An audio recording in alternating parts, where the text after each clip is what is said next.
everything is more important than Ukrainian lives. And I think it's talking about Westsplaining and the war, which is, I think, a fascinating topic that we kind of, I was glad to see we touched on a little bit yesterday with Patrick Labuda's speech, and something which I think is going to be a very important topic. So I'm very pleased to have our editors and contributors to the book to talk about it. Thank you very much. Over to Schamma Schahadat, who is one of the editors. Thanks a lot. Thanks a lot for coming. To the audience. I know it's early and it's raining, and we're glad you're here. And thank you very much for the Pilecki-Institut to have us here to present our book. And in a second, Aleksandra will tell you more about the book. But I'd first like to introduce the two persons on the stage here. One is Victoria Amelina, a Ukrainian author, located in Kyiv at the moment, but she's traveling around a lot and collecting evidence on war crimes. Actually, she was originally an IT specialist and is now a successful author of two novels, Syndrom Listopadu abo Homo Compatiens, 2015, and Dim dla Doma, 2017, and she published a children's book, Tos abo Vodiane Serce, 2016. And on the stage is also Aleksandra Konarzewska, one of the editors and also contributors of the book. And Aleksandra is a postdoc in Slavic studies at the University of Tübingen, and she is working on nonfiction literature. At the moment, she's publishing a book with German translations of Stanisław Brzozowski's writings. And I myself am Schamma Schahadat. I'm a professor of Slavic literature and culture, and and one of the co-editors. And also Nina Vella is here. She's our third co-editor, and Andreas Rostek, the publisher of the book, who was so nice to be very enthusiastic about our project. And we will organize it that way that I will ask some questions. I will be the moderator, and the two will discuss the questions and which are touched upon in the book. But first, Aleksandra will present the Alles ist teurer als ukrainisches Leben. Everything is more expensive than Ukrainian lives. Text about Westsplaining and the war. And I will let you. Do you want to sit there or no? Come here. Thank you, Schamma. Thank you to the organizers. Exactly. Let's proceed with the.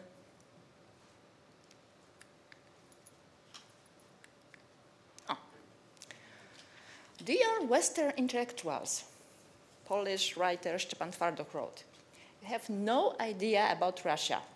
Russia has never touched you, neither you nor your ancestors. You do not understand it, and even less you understand Eastern Europe. So that was the very basic idea of this book. Like, to what extent Westsplaining and the war are close together. And its also idea was to document the debate that took place in Western media after February 24. We collected text about political naivete, about Russian soft power, and the colonial approach to the so-called small nations of Eastern and Central Europe. Among our authors, we have really marvelous people. We see Victoria Amelina, we see Lia Dostlieva, Andrzej Dostliev. We have Tomasz Kamusela, Timothy Snyder, Oleksiy Radynsky, Władimir Rafayenko, but also Western intellectuals, also from Germany, Annette Werberger, or Witte, Nicolas Hayos, and many, many other people with whom we can really start discussing about Westsplaining and the role of the West in the current war. Here you can see we have pretty many texts. Some of them are even from February 2022. The last is from the 2nd of December, because then we have to stop collecting the text. Unfortunately, Lia Dostlieva couldn't join us, but we have Victoria Amelina, the author of the text Cancelled Culture versus Execute Culture, Why Russian Manuscripts Don't Burn, but Ukrainian Manuscripts Burn and Well, published in Eurozine. We did efforts to translate it into German so that even German and Austrian and Swiss intellectuals will have a chance to read it. And that's all. Thank you very much. So, last switch. Aleksandra, maybe you can tell a little bit more about the title first. Why did we choose this title, and how did we choose the articles? Because we had a lot of material, and then we decided to throw out really good texts. What were we guided by when working on the architecture of the book? No.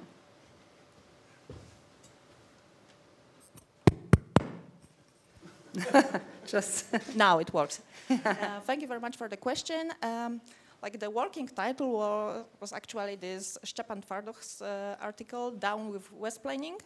But after a while, we realized that it wasn't like really fitting the content, because it was not only Westsplaining, it was also the question of the war. Another issue was something, okay, Twardok is not Ukrainian, and we wanted to really point out this is the collection of Ukrainian perspective, Ukrainian voices. And this article of Katarina Miszczenko, that everything is more important, like in the German or Western discourse, that Ukrainian lives is something, the crux of the matter of this whole Westsplaining and war debate. So that was the motivation to switch the title. But even though, like during the work, we stick to this word Westsplaining or Down with Westsplaining as something like it's much more catchy and easier to in the internal communication. And your second question, the like criterion of choosing the text, there was something like texts that we found that they are good, that they are worth to be published and collected as a book, because many of them were just published online, and we know that the texts that are available online, it's comfortable, but they don't have this gravitas that this print book has. And therefore, we are so grateful to our editor, Andreas Rostek, that he gave us this opportunity to give more gravitas to Ukrainian voices. Aleksandra, you said that we wanted to have a title that was by a Ukrainian and not by a German or by a Polish, and that brings me to the next question, Victoria, for you. That one of the reproaches of Ukrainians against non-Ukrainians writing about the war or organizing lecture series or conferences is that they reproach us to have still a colonizing perspective on Ukraine, that Ukrainian voices are still not heard. And Lia Dostlieva and Andriy Dostlieva, for example, write in their article on their, in our book that there is still a hierarchy of voices and agency. And Victoria, what are your experiences? Do you feel like you are heard, or do you feel like you're an alibi, a Ukrainian alibi, when you're invited to talks or conferences or to literary festivals? How do you see that? Thank you very much for having me and for the question. Taking into account the topic of the discussion and the title of the book in question, I'd like to start with thanking, actually. First of all, of course, the Ukrainian armed forces. I'm here and alive because of them, but also thanking our Western allies, because we Ukrainians nevertheless realized that without the support of the West, without the Western weapons, we wouldn't be able to defend our land. And so I'm also alive thanks to the support of the West. So Westsplaining isn't good, but we do appreciate help very much. I do agree that the hierarchy of voices exists. Well, of course, compared to what we had before, and Ukraine was literally a blind spot on the map of Europe. People would ask you, Ukraine, so is it near Russia? Is it a part of Russia? So something like that. So the only thing people knew was that it is a post-Soviet country, and that's it. So Ukraine was only regarded in a relation with Russia. And that didn't change even with 2014. And we could mention, of course, that with each Ukrainian revolution, for example, after 2004, after the so-called Orange Revolution, more publications appeared, for example, in Germany. Voices like, if I'm talking about writers like Serhiy Zhedan, Yuri Andrukhovich, they became translated authors in Germany.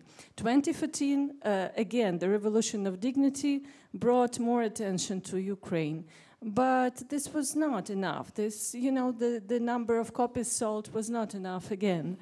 And these voices were heard by some small community, perhaps, of intellectuals interested in international affairs or Central, and we'd like to think of us as Central Europe, not Eastern Europe, I know. actually. No. Yeah, we could also talk about this perception.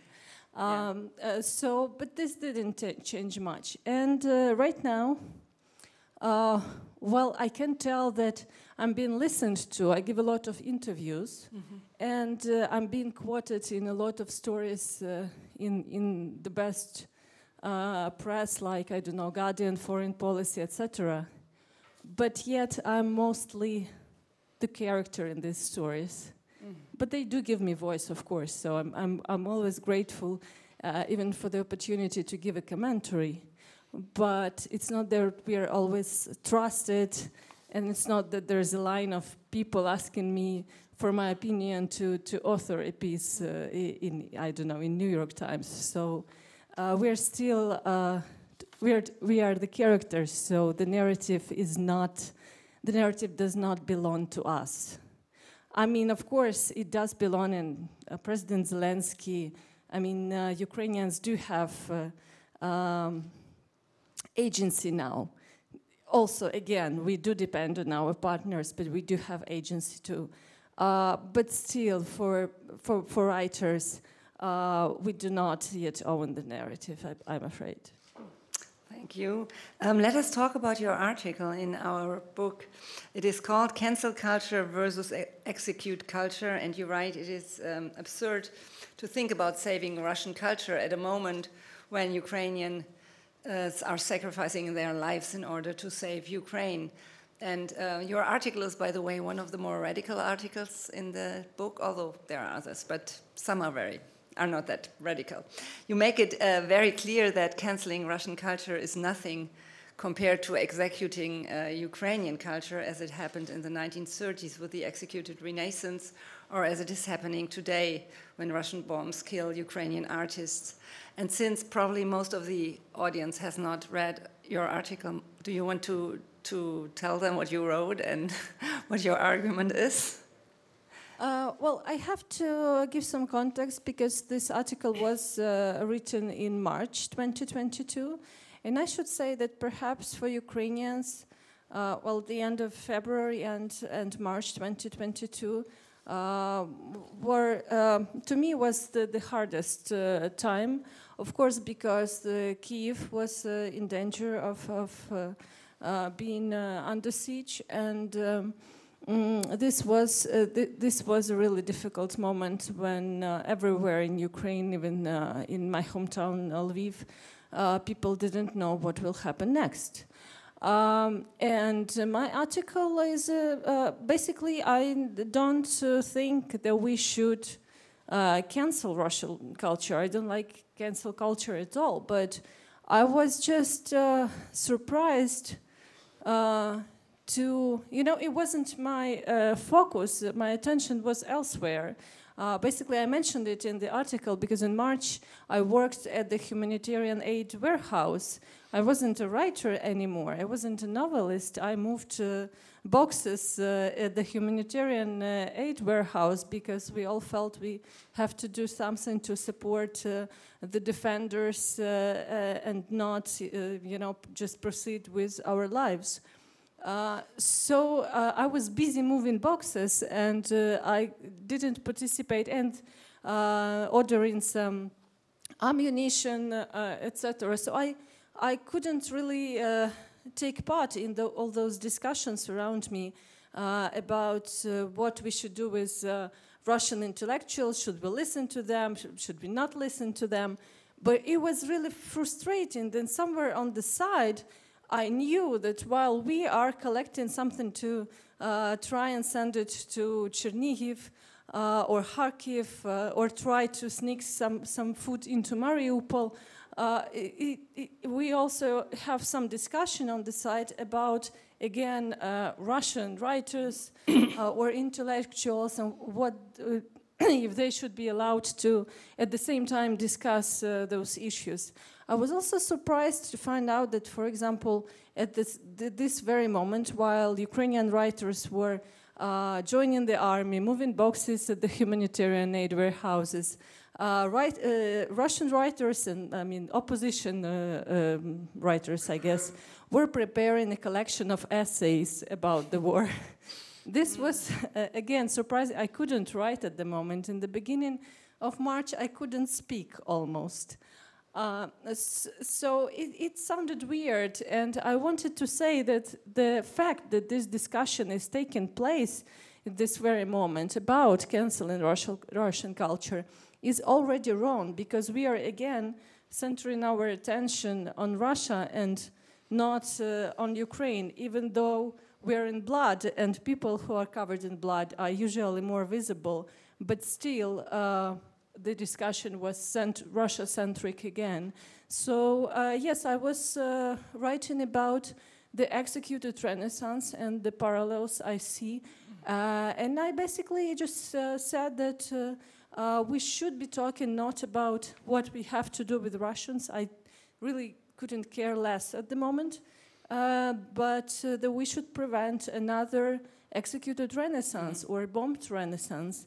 And in March, it seemed possible. And I guess, if the West, for example, didn't support us with enough weapons, we could have seen basically another executed Renaissance. Mm-hmm. Ironically, I'm also the person who recorded the testimonies of one of the killed writers, Volodymyr Vakulenko, who was abducted and executed, basically shot dead in the Izum region. So we prevented the large-scale executed Renaissance, but we do have an executed writer.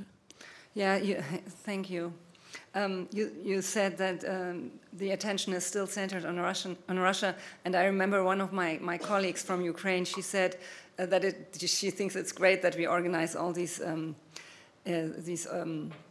meetings and discussions on the situation. And she said, but always the last sentence is, but there are good Russians as well. And the Russians are bad, but there are good Russians as well. And she said, why do people always have to mention this? Why do they have to speak about Russians at the end and say, but there are good Russians as well? And that's, let's not move it till the end. I'm sure there are good Russians, and this is not, this is not in question. Yeah, this is not the question. To get to our conference topic, war crimes, can you tell us what you are doing? Yes, sure.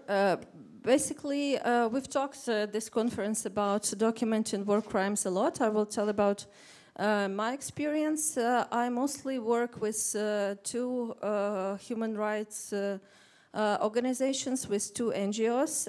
With one, I work not mostly on documentation of war crimes, but on the advocacy for accountability. And you will know this NGO because they received the Nobel Peace Prize, and this is the Center for Civic Liberties. But for war crimes documentation, I work with Truth Hounds NGO, head by Roman Avraменko, who people nod in the audience because they know this NGO well. The Truth Hounds NGO is focused on documenting war crimes and creating analytical reports, and not just documenting, but basically researching and digging to find the perpetrators' names, units, etc. They work in the war crimes documentation since 2014. This NGO was the one who trained Ukrainian prosecutors of the Donetsk and Luhansk regions and Crimea. So in the beginning, of course, Ukrainian law enforcement system was not prepared to document the war crimes.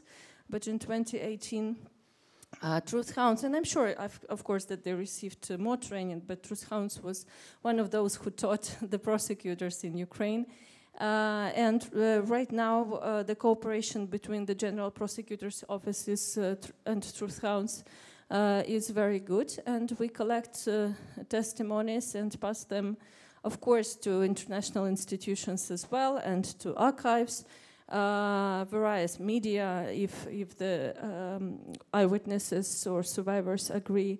But I think that our focus is on supporting Ukrainian national law enforcement system, because, well, I'm also not only a witness to war crimes, but I'm also a witness of how overloaded Ukrainian law enforcement system is.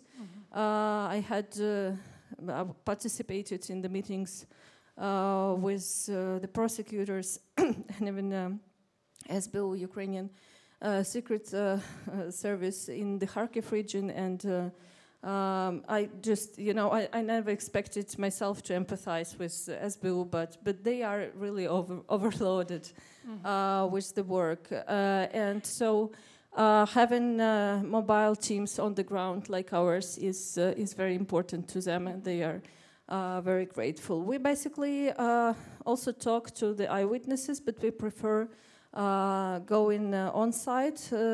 And we have possibility to do so. So, for example, if we take the case of the Izum region, we were on site on September 20. So it's about a week after the liberation, and we do not only talk to people, but we have possibility to take pictures and videos of the shell holes, of the destruction, and of course it works better if you talk to an eyewitness on site. For example, I investigated the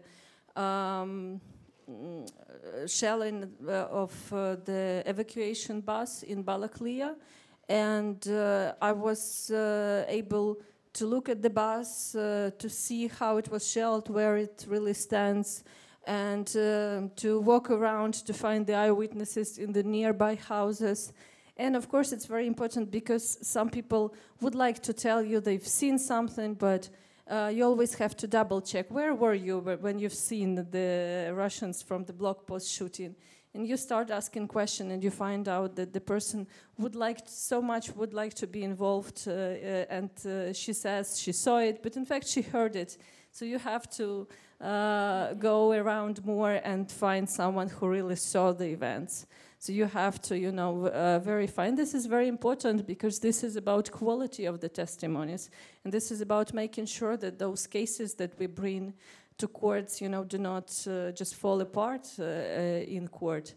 So this is the work we do. We often spend, 5-6 hours with one eyewitness. And if this is someone who was tortured and held in the torture chambers and seen a lot of people there, could be even more. So this is what we do. Great work. The Russian journalist Sergei Medvedev, in his article in our book, we have two articles from Russians. He asks how these horrors could have happened.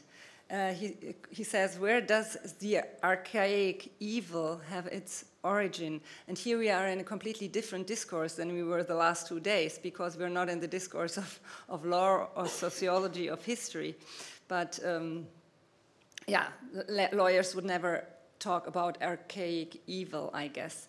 And Medvedev comes to the conclusion that this archaic evil is neither excess nor pathology, but part of the Russian machine of evil that is characteristic for Russian society, starting from the family, going through school, through all institutions, and that this is, that it works this way.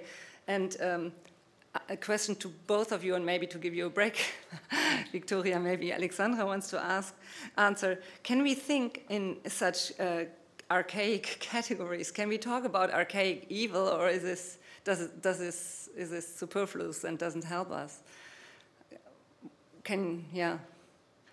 I had 2 days ago, I was talking to two friends.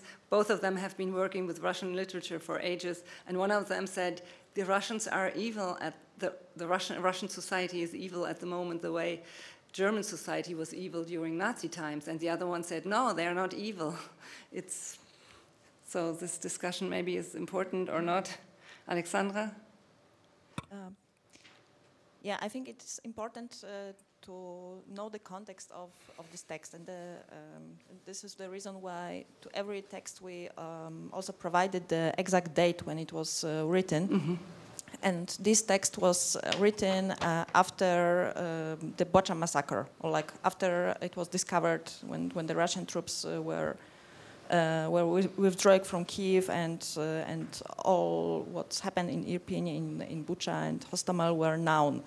So I think this text was kind of reaction to this discovery.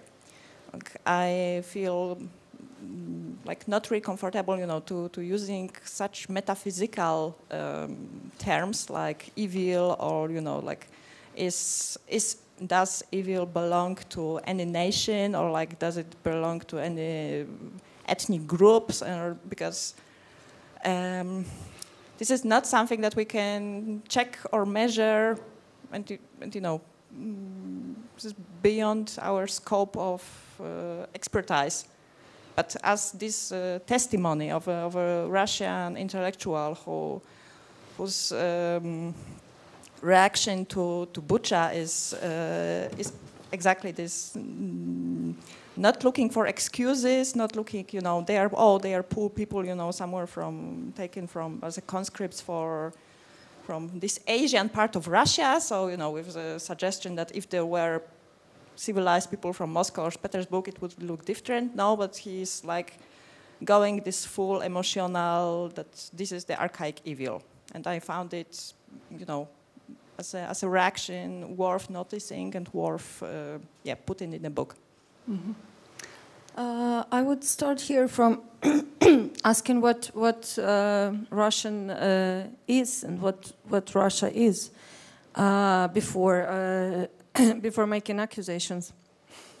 For example, I have a Russian grandmother. No, she wasn't evil, and I'm not evil by one-fourth. It's not evil. So, of course, we're not talking about ethnicity, first of all, and nothing is about ethnicity anymore.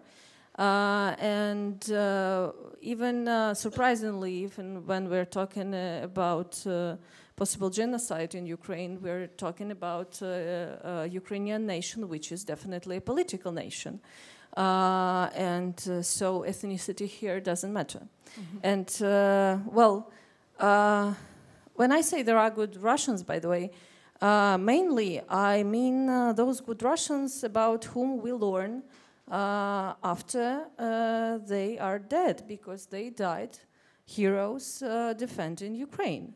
And there are such people. They don't make statements, they don't write essays, but they go as paramedics or volunteers, and they work in Ukraine and against the Russian state. So this is also the case.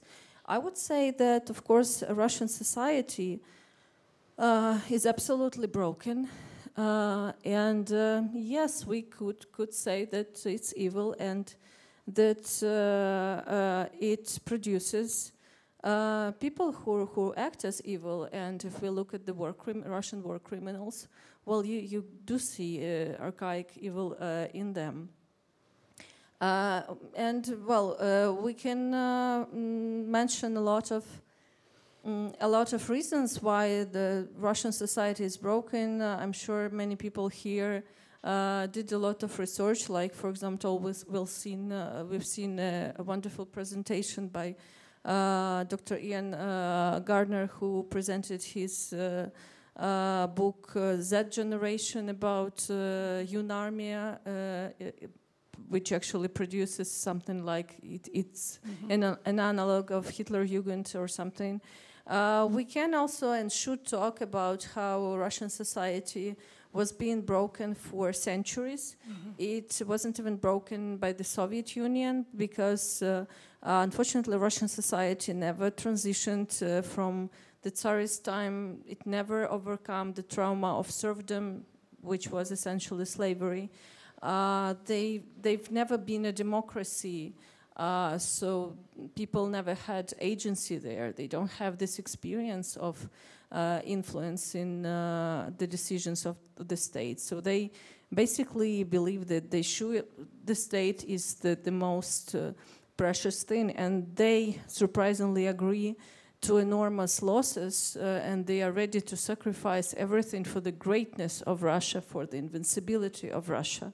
And I don't know if you can call it archaic, but this is so. I think the biggest problem we have is that our hope that at some point when the losses of the Russian armed forces are so great that the Russian society couldn't bear it, the changes will start in Russia.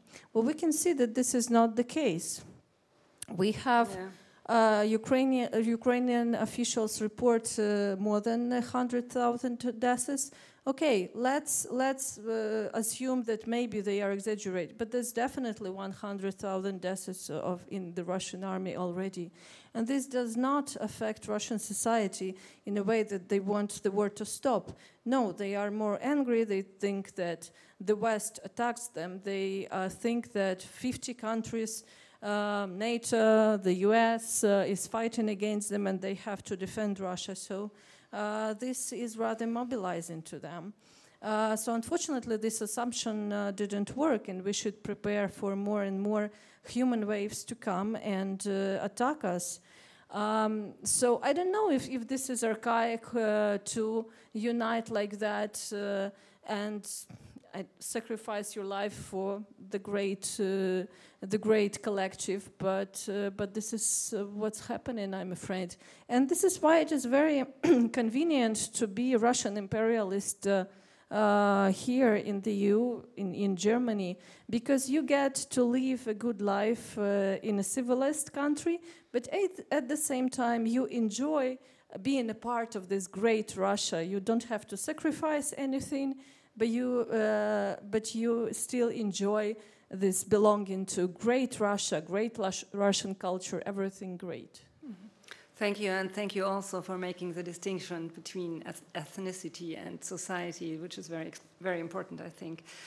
The subtitle of our book is Text about Westsplaining and the war. And Stepan Tvardov wrote one article that is called "Stop Westsplaining" or "Down with Westsplaining," and he compares the position of the people from the countries which live in the West, from the former Iron Curtain, to those who live in the East of it.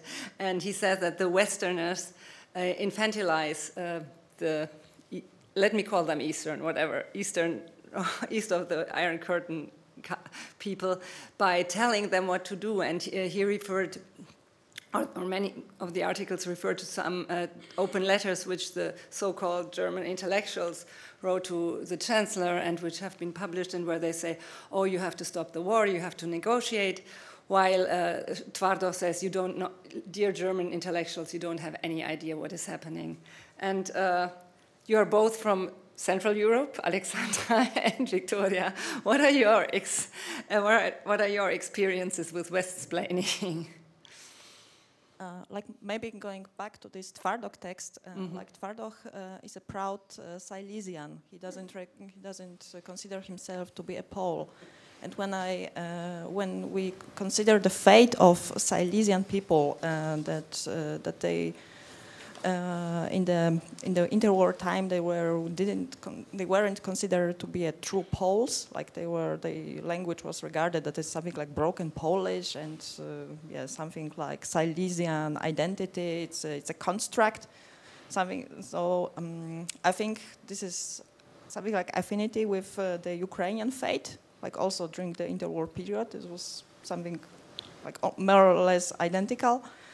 And secondly, during the war, Silesians were regarded to be like Germans, like perhaps not those Aryan perfect Germans, but they are spoiled because of contacts with Slavic people, but nonetheless German enough to be sent as a Wehrmacht soldiers to the east. So I think, and after the war, of course, when the Red Army moved to the east, they were again treated as Germans. Women were raped. They were considered as traitors, and I think this Silesian experience was also something. This entanglement of the fates and the fact that you are either from east or from the west. You are always the one who will have problems. Is something that is non-present in the Western discourse. Like the Western discourse is very easy. It was the evil Nazi Germany, it was defeated, and it is a success story. And the fate of Silesia is an example, not so fast, not so easy. There are still many topics that are uncovered and that require, delicacy and further investigation. And when someone tells you, okay, but in the name of European peace, you should do this, this, and this, and that. So this revokes the worst experience from the past. Thank you. I don't have, fortunately, I don't have much experience with Westsplaining. On Twitter, perhaps, yeah. On Twitter, I do have encounters with people who explain to me how Ukraine should just give up and then there will be peace. They didn't encounter Russia yet. I have to remind that President Zelensky's plan was to just stop shooting. So he was the most pro-peace president candidate you can imagine. He was quite naive when he was being elected, and he also thought that he could negotiate with Putin. And literally he said we should just stop shooting. Clearly, right now he understood that this won't work, and he changed. So this is what happens to a person who encounters Russia. I don't encounter Westsplaining perhaps because I don't speak German and I'm not such a convenient author, so I get invited to speak for the audiences in the US, the UK, Ireland, and Central Europe, like Poland and the Baltic states.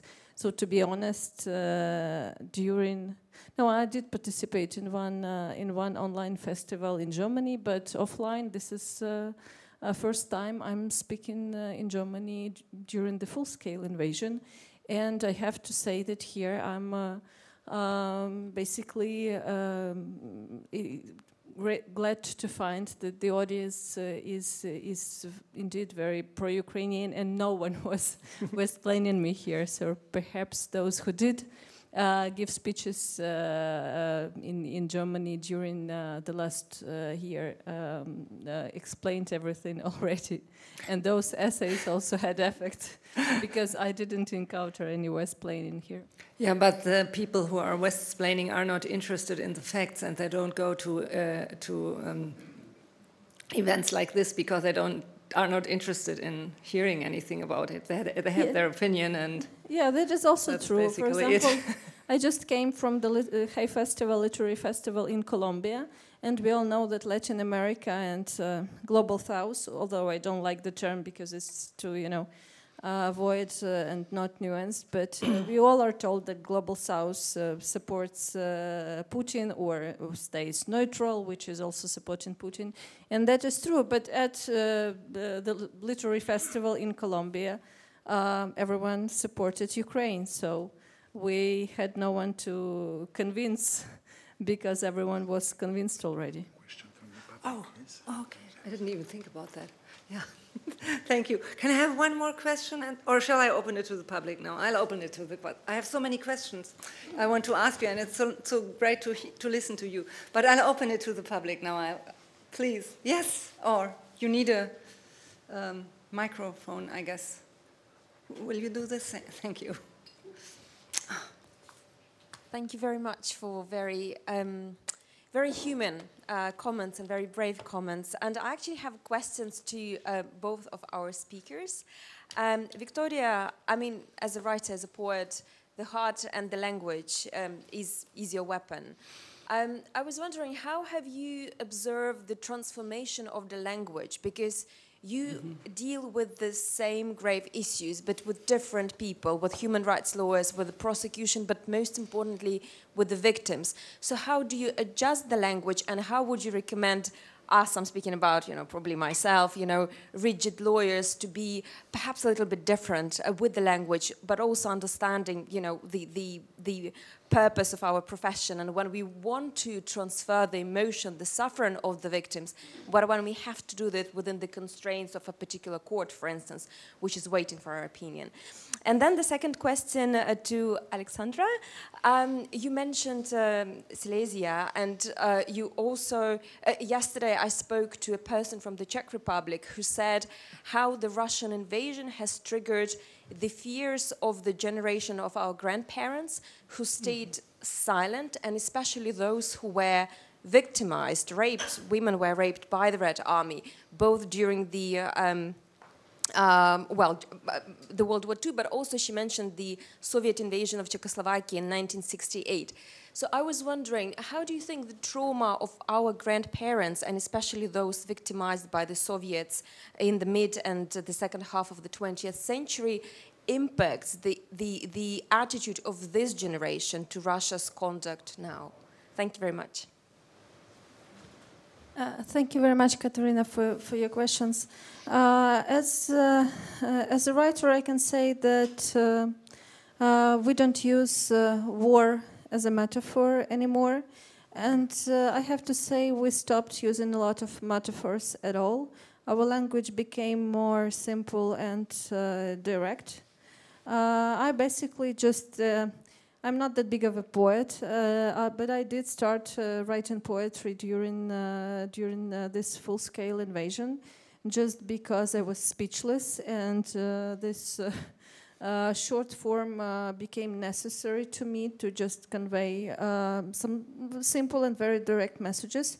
And I do speak directly now. Well, I was always like that, and I don't remember being a novelist in a peaceful country, because my debut novel came out in 2014, already after the initial Russian invasion and annexation of Crimea. So, but right now, especially, I don't have resources to pretend, and I don't see any reasons anymore to be cautious.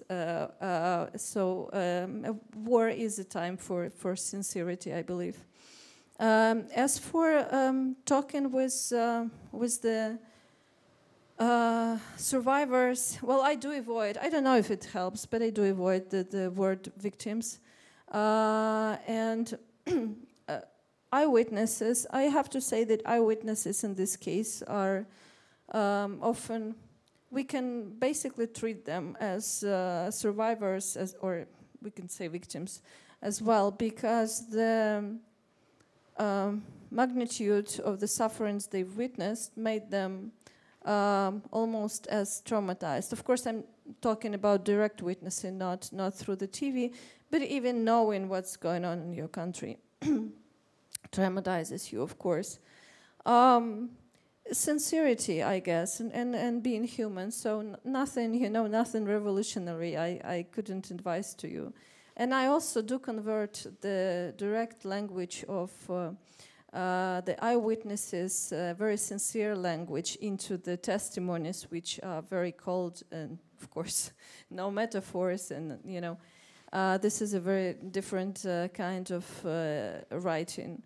I do think that still to convey the stories of the war crimes, writers and filmmakers and good journalists are also necessary. So it's good to work in pairs. There is a wonderful project head by Janine Di Giovanni, Peter Pomerantsev and Natalia Gumenyuk, which is called the Reckoning Project.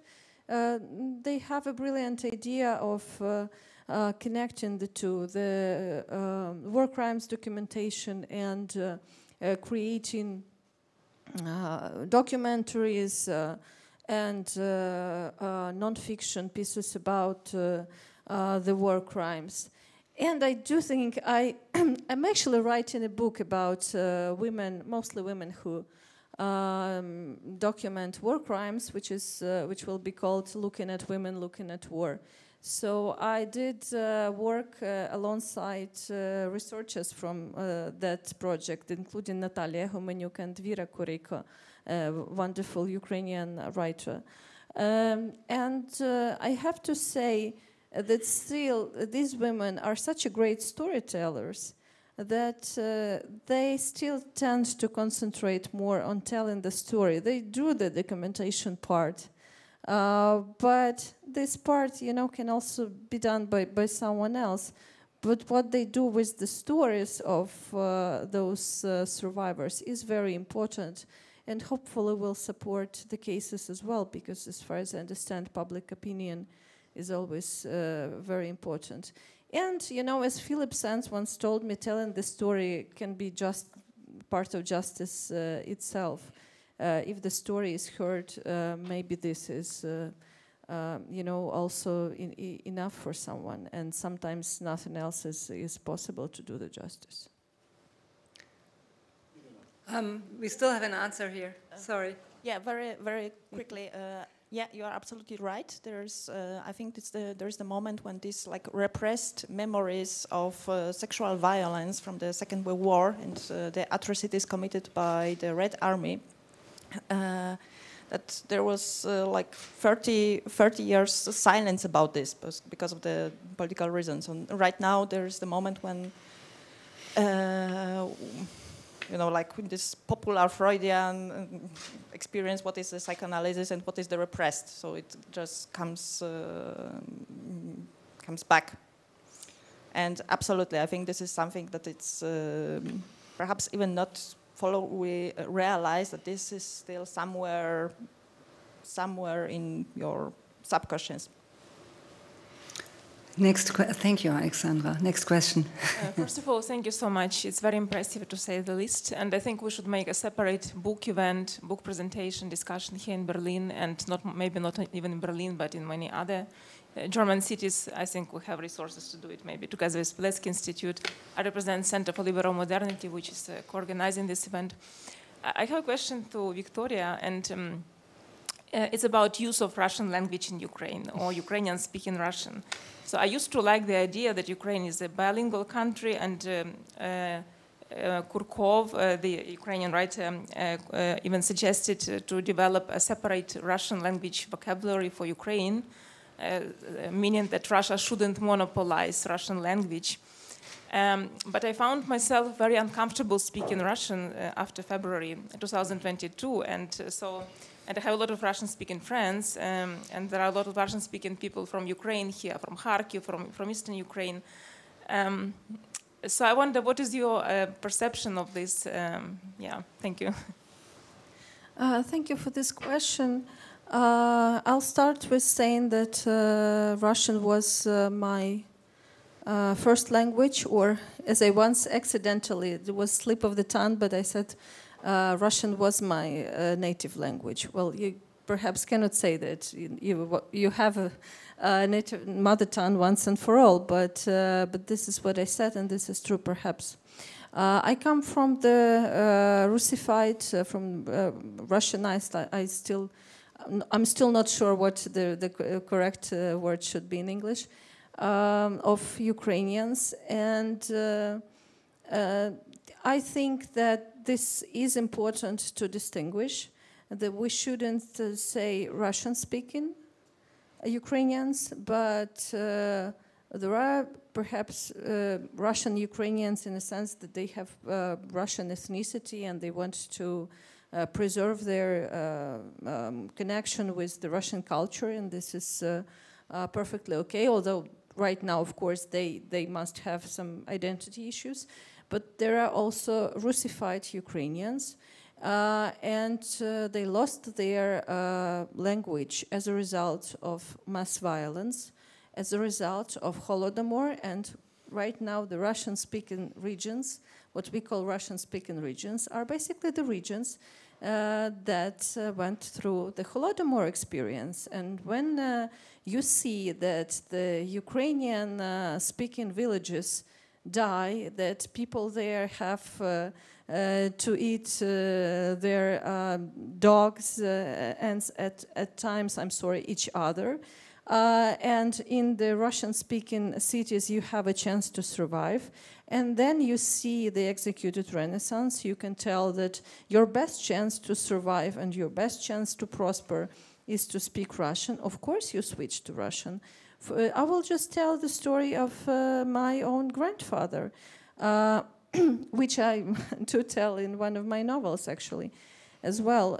He was from one such village in the Kharkiv region. Well, Slobozhanщина. It was closer to Sumy, but it's at Slobozhanщina region, to which Kharkiv is the main city. And so what choice did he have? He could stay in his village, and you know that peasants in the Soviet Union at the time didn't have passports even. So he would be a slave there, essentially. Or he had the chance to enter a pilot school and become a Soviet military, a pilot, romantic thing. So he did enter the pilot school and he became a Soviet pilot. So we should probably regard him as an accomplice in atrocities of the Soviet Union. But he was also a victim because his family, of course, survived the man-made famine in Ukraine. And of course, he started speaking Russian. And of course, he brought up his daughters speaking Russian, not Ukrainian. But in the end, I could hear him speaking Ukrainian. If you just start asking those questions, why all your grandfathers, for example, spoke Ukrainian, but your parents already speak Russian, you realize that you lost your language just as a result of mass violence. And to me, it's just my personal act of justice. And I had to switch to Ukrainian. So I did, and I write my novels in Ukrainian, and I write my nonfiction in English now. But of course, you know, this is a personal choice, and I don't think that we have to ask, not, God forbid, demand, but we don't even have to ask people to switch to Ukrainian at home. We just should, you know, as a writer, I have to ask those questions and urge people to think about that. And of course, as a state language, we should have Ukrainian, because Ukrainian just simply still needs protection. For such a long time, Russian was privileged in Ukraine, that Ukrainian just has to be protected. It's like, you know, positive discrimination, what we have for women, for example. Thank you. Let me just add that in the articles in the book, the language question is very important.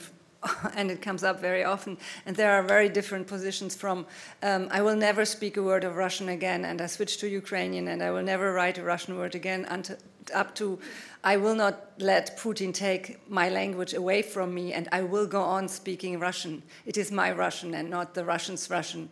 So you have all positions in between.